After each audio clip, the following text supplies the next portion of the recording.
There we are. Hello, everybody. It's Hillary again. Nice to see you. I really want to thank everybody who's been showing up each day for these practices. Some of you have been on here live, some are catching it a little bit later and have been sharing it and so forth. And it's really nice. I feel like in this time that we're currently in, we're really being offered an opportunity, many opportunities, to be called to offer what we can to help ourselves and help each other. And so for me, what this has turned into is a way to share practices that have helped me tremendously, that have been in practice, for thousands of years in different ways and forms. And that it's not so much, what path anyone follows that matters so much at some level, but it's how are we offering ourselves? And my intention is to offer freely these practices that come from these deep wisdom traditions in the hopes that they can help you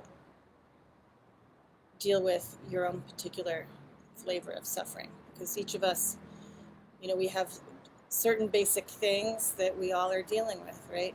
The human body is a little frail. For all of our strengths, we also are a little frail. We get sick, injured.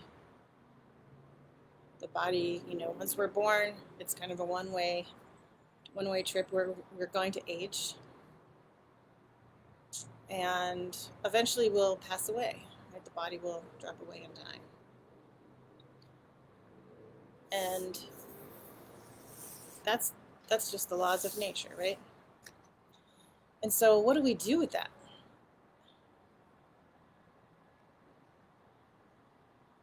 We I think that what my practice has shown me, that it's actually our very frailty, the brevity of our lives, the brevity of leaves on the trees each season, migrations of birds that we love to see flying overhead. Think of anything, I think, that you really love, and one of the qualities that you'll see in it is that no matter how long its duration at kind of peak, or from the kind of birth through a development and then hitting a peak and then finally, coming down, it's all temporary. And it's that very quality of being temporary, of being evanescent, of being impermanent, that actually is the secret sauce that brings joy into our lives. And so, yesterday when thinking about what the theme for today was going to be, I was thinking about grief and how do we meet our various griefs, our grievances, things that make us unhappy and suffering, our various griefs in the world. How do we manage that with some equanimity?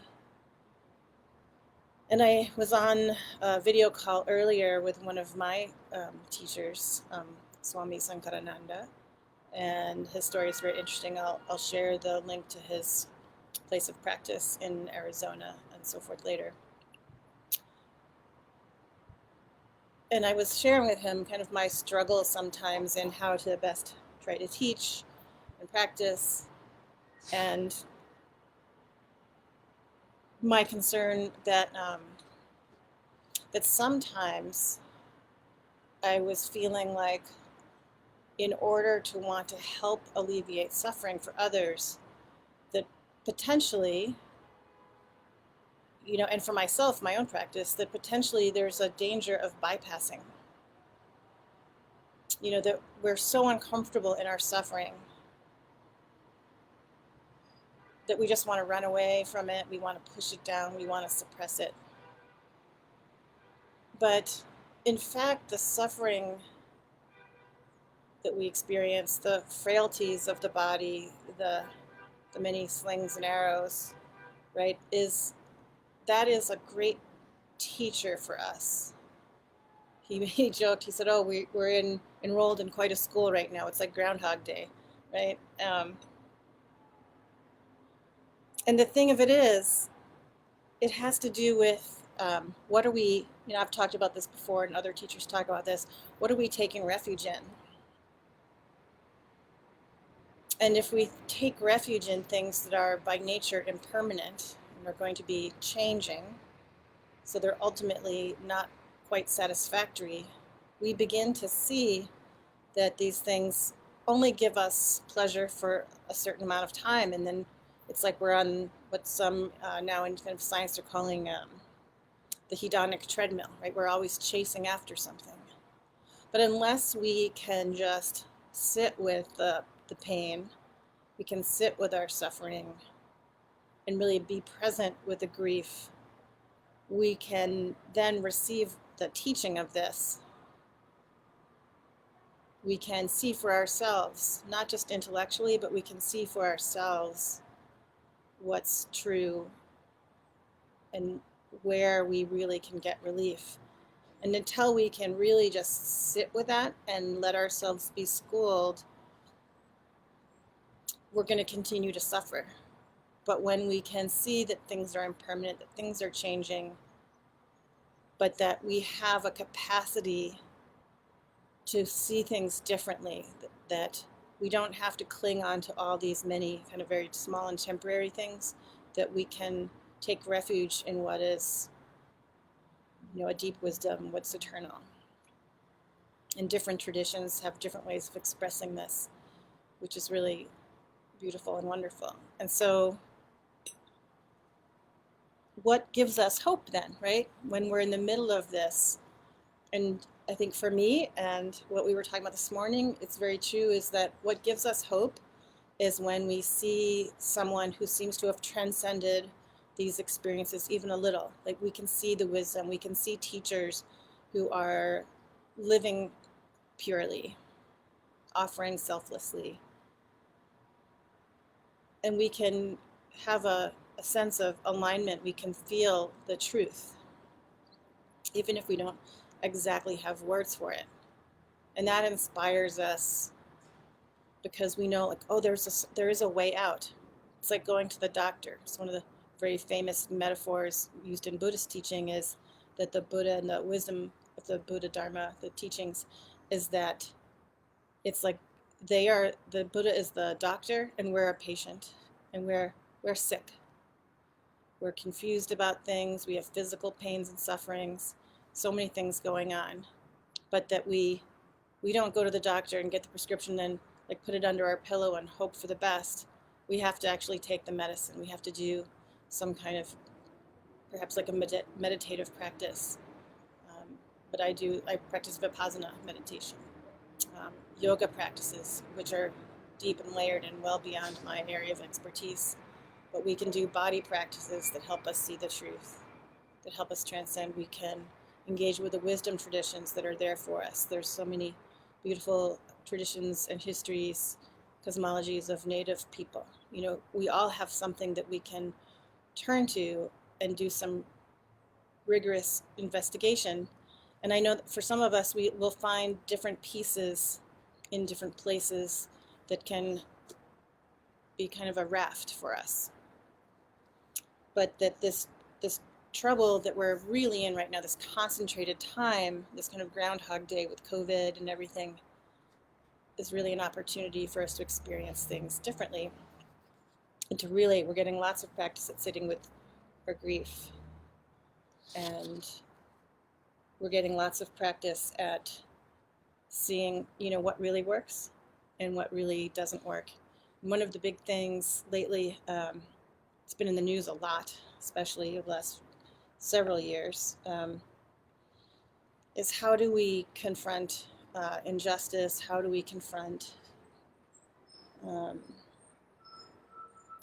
problems with race and justice and on and on? And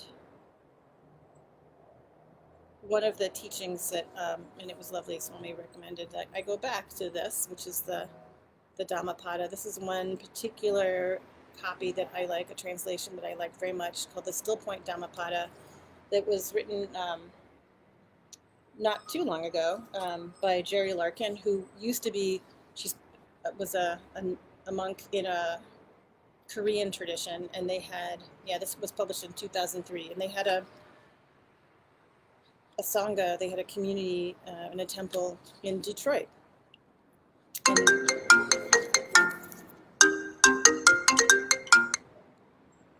And she wanted to create a translation of these wisdom teachings that would be really contemporary and accessible. And so I just wanted to share some of that with you, and then we'll do just some simple breath practice. And I love these teachings, and I'm so grateful to be reminded to go back to them today, because they are so clear and simple and profound. So this is number 1, the twin verses. And there's a lot to unpack, so I'm just going to read a little bit of it and can kind of let that percolate. And then we'll have a little meditation, formal meditation practice. The twin verses. Our minds create everything. If we speak or act with an impure mind, suffering is as certain as the wheel of a bike that moves when we start to pedal. In the same way, if we speak or act with a pure mind, happiness will be ours, a shadow that never leaves. He abused me, he beat me, he defeated me, he robbed me. If we cling to such thoughts, we live in hate. She abused me, she beat me, she defeated me, she robbed me. If we release such thoughts, our hate dissolves. And here's a little nugget that's just so, if you just took this one piece away. Hatred has never stopped hatred. Only love stops hate. This is the eternal law. So many people fail to realize that in quarreling, we are ourselves destroyed. Those who recognize this truth restrain their quarrels. Excuse me. And I just love this one little nugget. 3 lines. Hatred has never stopped hatred. Only love stops hate. This is the eternal law. Excuse me, allergies, right?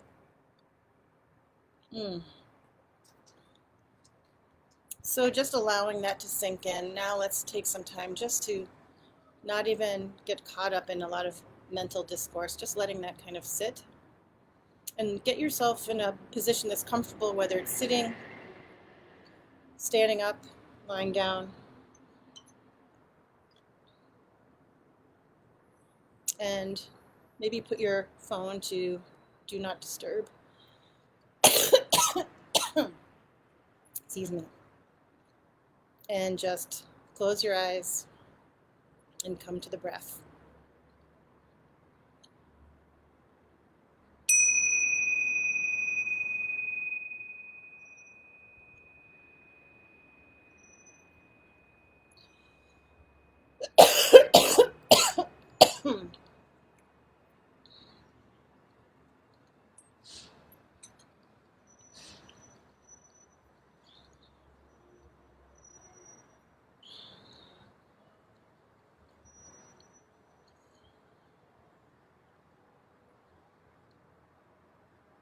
Just following the breath coming in and going out.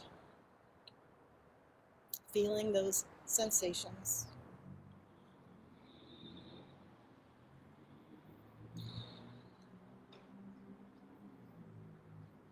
Just for a few minutes.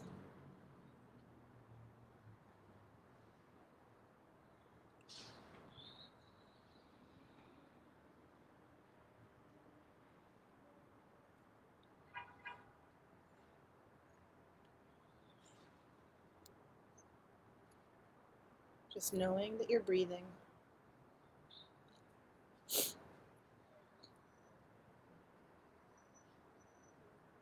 the mind wanders, simply noticing, releasing the thinking, and coming back to your awareness of the physical sensation of breathing in and out.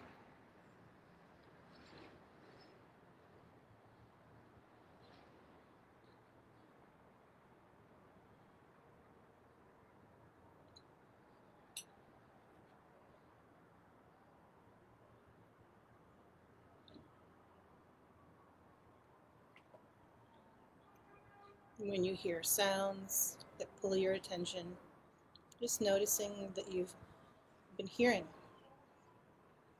and then gently return to just paying attention to the breath.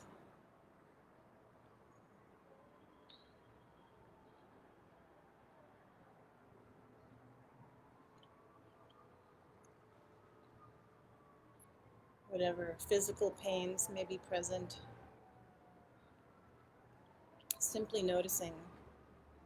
And if there's something in the body that's pulling you especially strongly, go ahead and let your attention shift to those sensations and investigate, what is that like? Is it constant, 100% solid?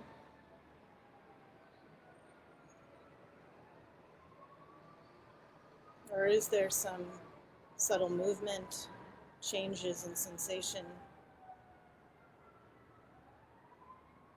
What are the qualities of the sensation? Sharp or dull?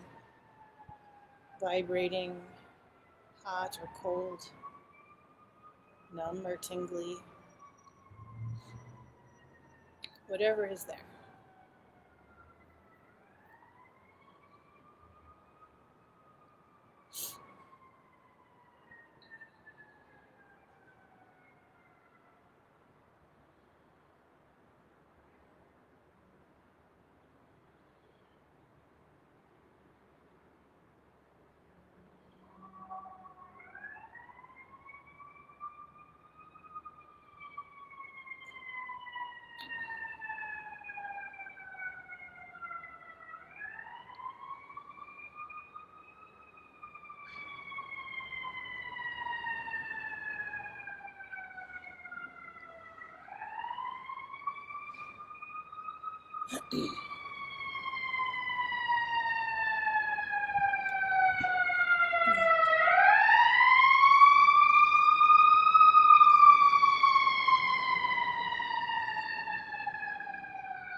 Allowing any sounds, thoughts, sensations just to come blowing through your mind like wind through a screen door, not clinging onto anything,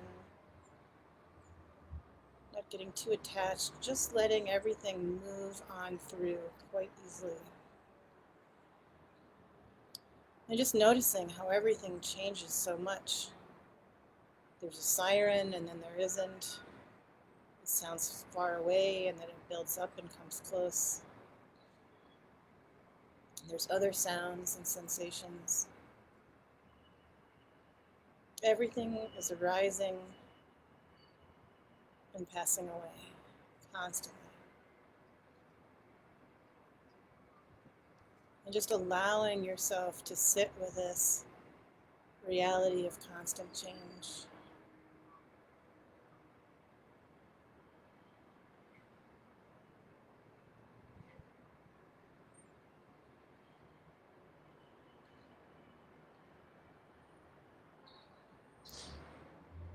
Really nice.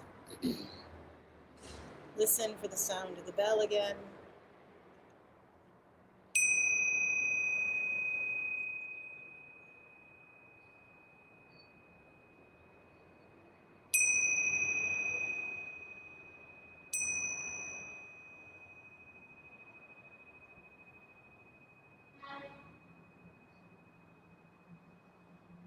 And as the sound fades away, releasing your attention on the breath and just bringing it back to your body as a whole.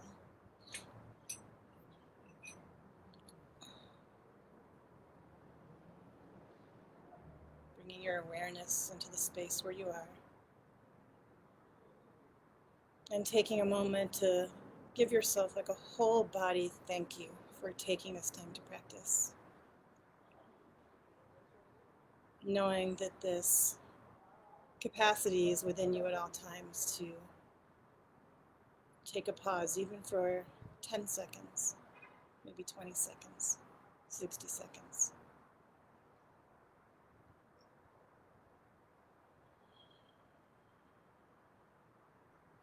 All right.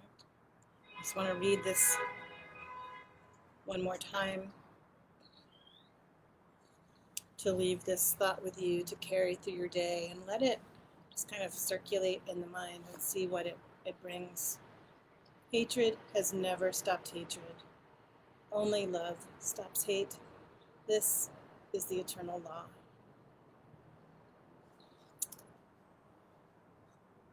I hope this has been helpful for you today, whatever you're going through.